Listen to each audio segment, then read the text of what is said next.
Y'all, what do we think? Did Nyya just mess up?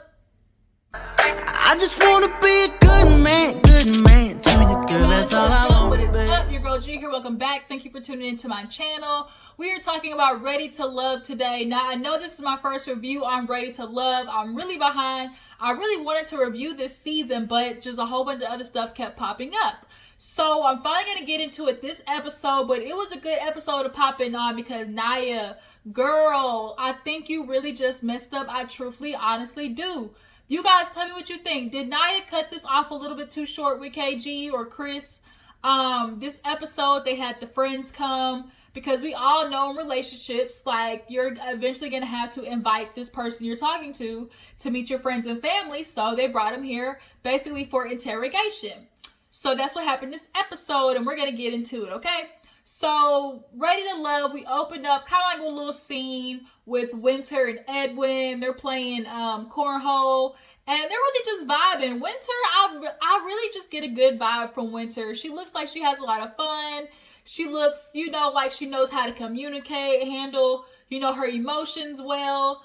I just really like Wynter. I'm trying to decide, do I like Wynter with Edwin or Jay more? I can't really quite decide yet.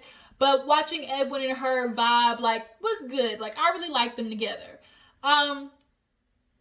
Then we had, who was the first one to meet? Brian. So, Brian and Alex walk over to the friend, her best friend, I think his name is Tanisha. And she looks at Brian, and you can tell she kind of had, with the, okay. All right, Brian. Let's not lie. Brian's a good-looking dude, and he knows it. That's my problem. Brian knows. He's the tall, dark, handsome, that every, woman looks for. And he knows how to play the in but out situation. Which is why him and his baby mama that he's currently with probably have, the relationship they do now. Or he likes to talk but not really give clarification. So, the best friend talked to her, you and Alex, what do you see so far? What's the vibe? Alex is getting giddy around him. She likes him, but you also can tell that, she's making sure she keeps her expectations in check. And straight off the back, Tanisha's asking, look, have you cheated? He said, huh? He said, what, Honda? And it's oh, man, here we go. And he's like, I was out there. It was because I didn't have communication. Him and his ex, he's like, she just didn't know how to, I knew she loved me, but she didn't know how to show it. AKA, she probably was going through his phone, acting crazy, not having good conversations. They was fighting a lot. So, in reaction to that, Brian went out in the streets and did his thing. And he said, you know what, I should have, cut it off, and that kind of went on for months. So, I guess, I don't know if the ex is the one that is his baby mama, or the baby mama is the girl that he cheated on his ex with. Y'all got to clarify that for me. But either way, it's very obvious that, he likes to tell women out of claiming, I do believe deep down he is a good person. He doesn't like how he handled the Alicia and Alex situation. I think partly because he didn't want to hurt Alicia's feelings. He just was well, I'm just not going to tell her type thing. Obviously, that backfires. But also think another part of him too likes to not close doors fully, which a lot of niggas do, which is I'm not gonna close the door, I'm gonna keep it cracked type situation. So when he was confronted by, the friend, he was like, I'm doing better, I got a daughter now, that's my princess, the way I felt when I looked at her, I just know when I feel that way about a woman, I'm gonna get on one knee and propose, I'm ready for a partnership, yada yada yada. He ends up leaving. Tanisha talks to Alex, and she's like, yeah, but I still feel something off here. You're not really as open. I can tell your guard is still up, and I just want to make sure that you're not forcing it. I think Alex really wants to be in love, but her gut is also telling her, bitch, run.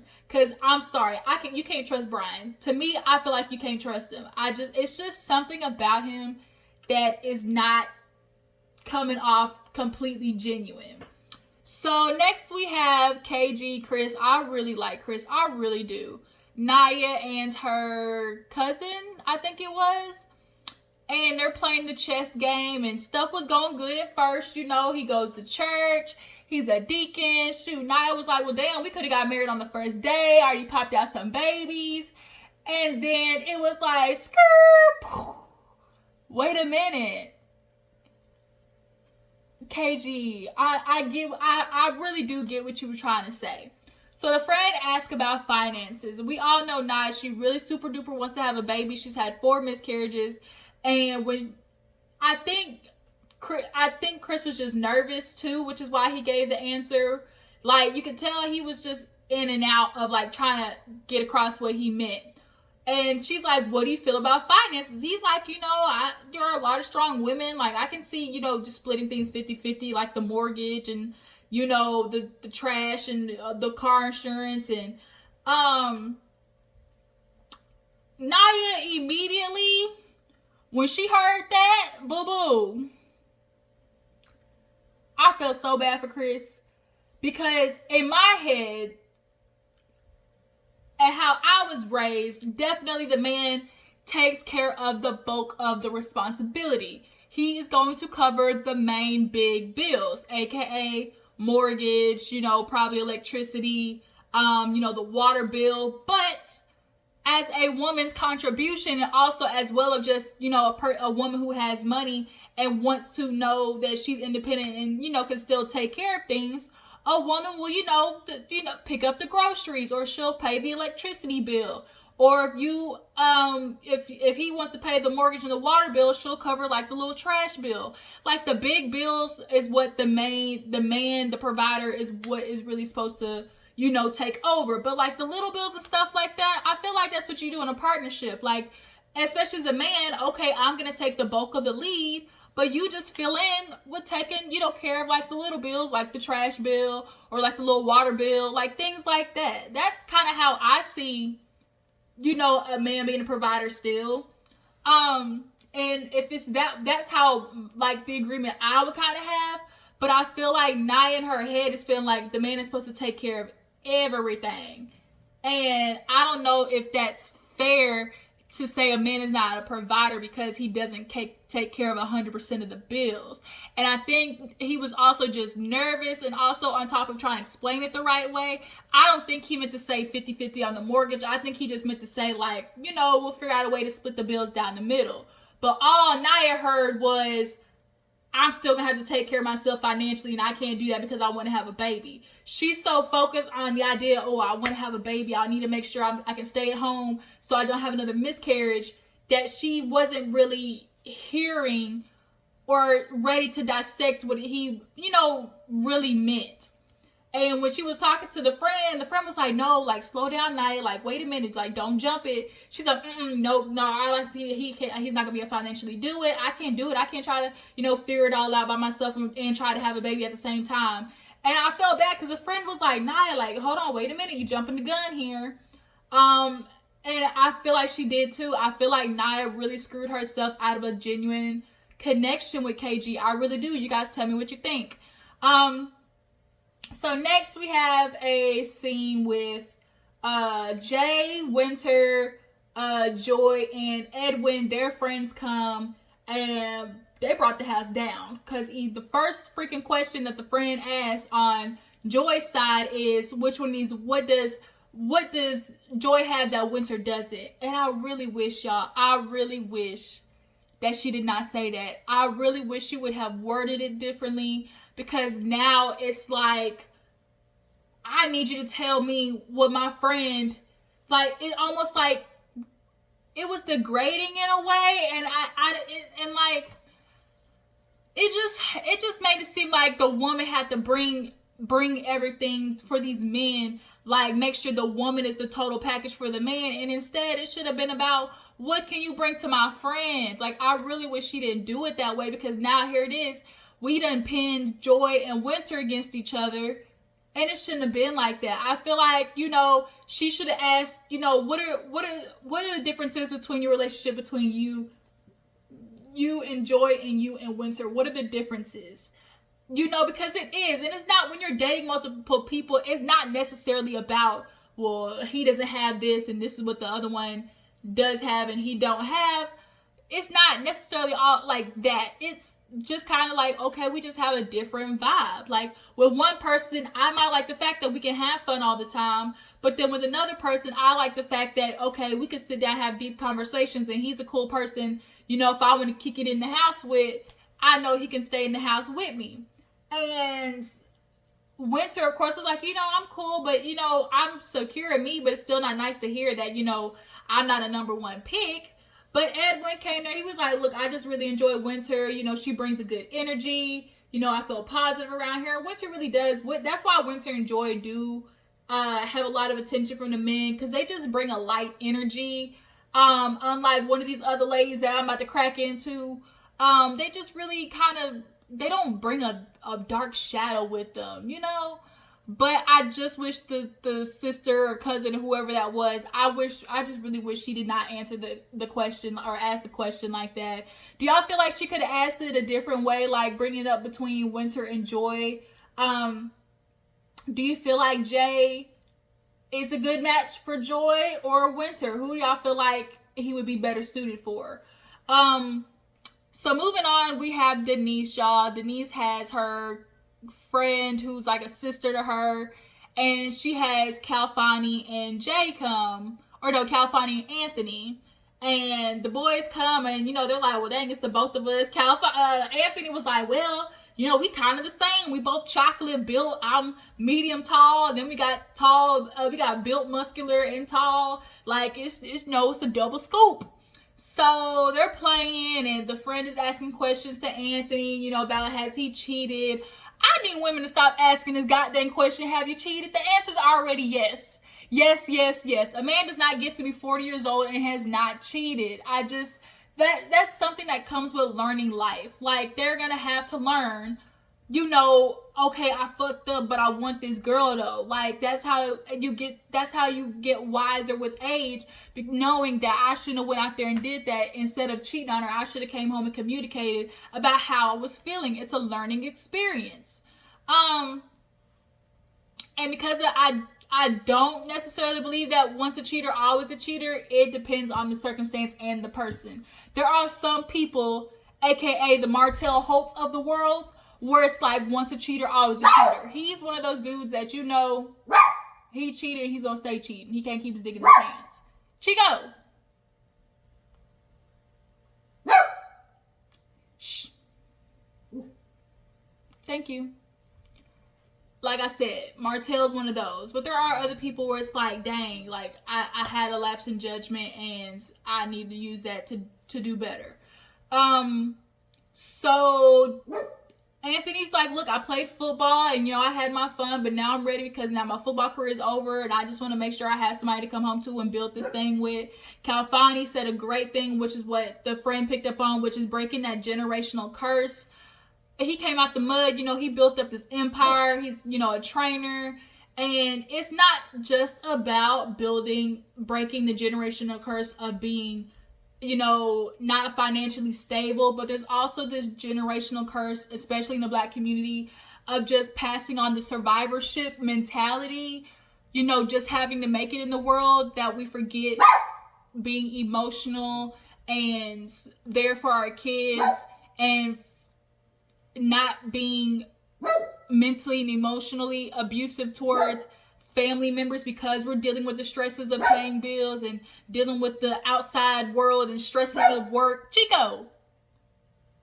With the stressing of work and, you know, stressing of, oh, my partner and stuff like that. And then when your kids see that, it's just going to create the cycle all over again. Especially if it's a continued cycle of, you know, non-wealth, you know, wealth, like not having any, you know, money. Like, your kid is going to grow up and do the same exact thing because it's a learned behavior. Chico.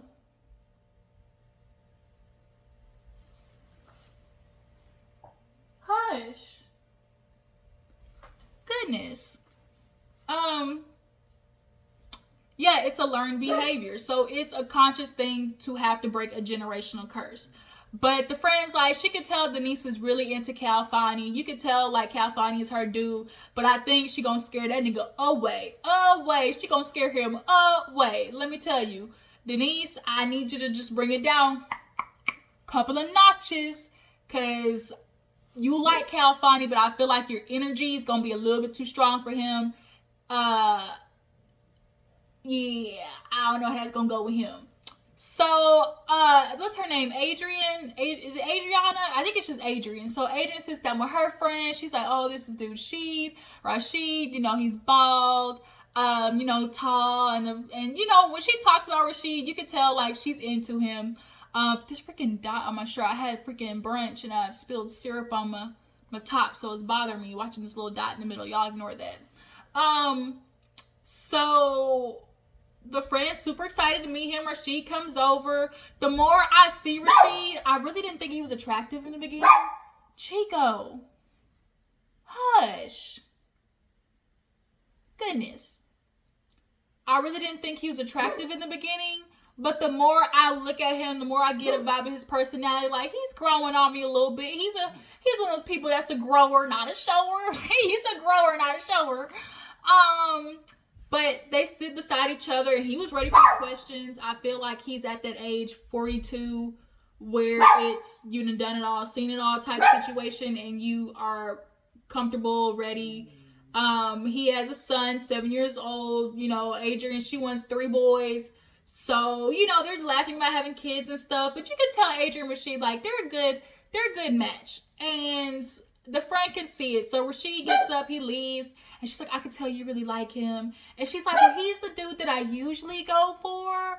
But, you know, I have this other guy, Calfani, and girl, he chocolate, he built, he tall. And the friend said exactly what I would have said. Girl, all I heard was, he looked good and I think the dick might be bomb. That's like that as a friend, that's what you hear. Like, you're not hearing, I didn't hear anything about how he makes you feel, about how you connected. And that's how she, you know, spoke about Rashid. So she's like, deep down, you already know. Like, you know, but you just have to not allow yourself to talk yourself out of it type situation. So back at the pool, KG gets a little help from the ladies because he realized he's like, oh, the mood kind of changed when I told Nyya that, you know, I would split the bills. And the girls was like, oh, wait a minute, no. That's not what you say to a female, because you might have said, hey, you know, we in this thing together. But what she heard was, I'm going to have to pick up where you slacking, and I ain't got time for that because I thought the man was supposed to be a provider. And that's literally what happened with Nyya. And, you know, from his point of view, him explaining it as, oh, you know, I'm there to support. I'll be there behind you, feeling where the cracks are at, which is true. Like, it goes for both partners. It's not like the fact that she saw him as a man just saying like, oh, I'm gonna let you do you, be the woman, and if you want us to take the lead, I'll fill in the cracks. Because she was like, oh, do you feel like you're supposed to take the lead and I'll fill in the cracks, or I do and you come in behind me? And I think she was kind of viewing it the wrong way, because at the end of the day, it's two people, y'all gonna both be doing the same thing. What one lacks, the other one picks up for. So I just really think Nyya shot herself in the foot in this one. Because, I mean, that's generally all a relationship is picking up where the other person is weak. Like, that's the whole point. So after the ladies explained it to him, like, no, you just got to tell her, look, my intentions are to provide for you. And what I meant by, you know, feeling it, you know, going part on the mortgage, like, he realized after, like, thinking about it, like, oh, no, that's not what I meant. So he goes to Nyya and tries to explain it, but she's already sidetracked because she had this conversation with Edwin. And girl, her and Edwin, they had a moment, okay? They was sitting there talking. She was rubbing his scalp. You know, it's serious when you start rubbing a nigga's scalp and you start putting, you know, a hand on the head or like putting it behind his neck. Edwin was like, girl, you gonna make me fall asleep. But Edwin basically answered the question how she wanted KG to answer it, which was, oh, girl, I got it. Like, I'm the protector. I'm the provider. You know, I'll take care of all of that. And she was like, boom. But I'm like, Nyya, no. Like, the fact that she was able to switch on him that fast, like, scares me. Did I talk about everybody who had all the conversations? Yeah, that was everybody. So, all the girls get together with Tommy and they're basically talking about their day. Simone, her friend, couldn't come because of a baby situation. I'm interested to see who Simone would have picked for the friend to meet. Simone did see Jay about the whole situation where she was talking about how Wynter was in the room with him naked. She messed up. She realized it, but, you know, they're on and pressing forward. But they end up talking, and Adrian's like, yeah, I mean, Rashid, we're good. My friend was super into him. For Wynter, her friend was like, yeah, I ain't really feeling both of them. She feels like Jay's a little bit of a salesman, kind of really knows what to say. I didn't really get that vibe from him.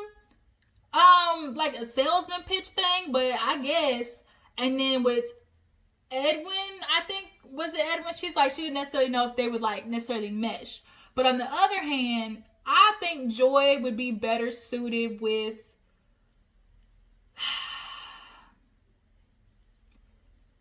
I do think Joy would be better suited with Edwin and Wynter with Jay. I don't know, y'all. Y'all tell me what you think. Y'all tell me what you think.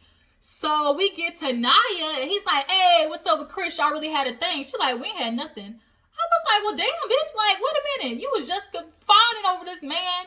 Had googly eyes. Had the cartoon hearts running around the head with circles. Like, she was like, wait, y'all didn't have a vibe last time? She's like, he had a feeling I was just obliging. And I'm a little annoyed that she went skirt like that far hard right, because it was like, that's not fair to him. Like, y'all really did have a vibe, and for you to sit there and just act like, oh, I was just obliging him, first of all, it's fake as hell, and then secondly, like, it's just kind of mean. And the other girls, like the girl Alex, was like, you know, I'm just cool with him, and I just feel like, you know, you weren't giving him a chance. She's like, well, you need to worry about, you know, that was going over there, because, you know, when I'm doing my journey, I'm not worried about you. So I'm kind of concerned that Nyya has a little bit of a spicy tongue, and she gonna use it when arguments happen, because that was a little rough to watch, how she just kind of like snipped KG's balls off and was like, next. And Joy was like, you know, I feel bad because that's my friend, and we talked to him about it. She's like, I didn't have to talk to him about nothing. And she's like, I got 35,000 reasons why I like Edwin more. I was like, well, you know what, Nyya, forget you. You're going to realize that you had a real good thing with Kris, KG, and you effed it up. I genuinely feel that way. Because there was an undeniable, like, feeling between them two. But nonetheless, the ladies go and talk to the dudes that they picked, which was Brian and KG. Brian, I'm sorry. Like, he just looked like he sells dreams. He looked like he sells fairy tales, fallacies, all the above. I knew that was going to happen because my door opens. So Joy is the one that sends Kris home, and she explains why. Denise, boy, she wasn't playing. She's like, look, Brian, I ain't sugarcoating it. Bitches don't believe you after the way you treated Alicia. You need to make sure you're conversating, you're communicating, because this ain't it. And Brian was happy to stay. Denise, the way she's like trying to claim Calfani is not cute. The way she's like, Calfani is mine, and the freaking y'all messy because y'all keep paying into Adrian because y'all know what the hell she about to do, which is get her behind beat up back to the room if she don't quit playing with Denise's man. Because next week on the preview, she walked by real slow, like set it off-ish, like going out Cleo style, like, bitch, I'ma ride for mine. You get in the way, it's gonna be kaput. So yeah, they send KG home. I'm sad. And then they keep Brian, and then next week looks like things get a little iffy between Brian and Alex. So that was Ready to Love, you guys. Y'all tell me how you feel about Nyya and Kris. Who do you feel like the couples will be? And do you feel like if Denise and Calfani got together, it could be a successful relationship? I appreciate you for tuning in. I'm going to go out here and try to knock out Iyanla Fix My Life, because Lisa Ray went on and child, it was a mess. But before you go, make sure to like this video, subscribe to my channel, and I will catch you later. Deuces.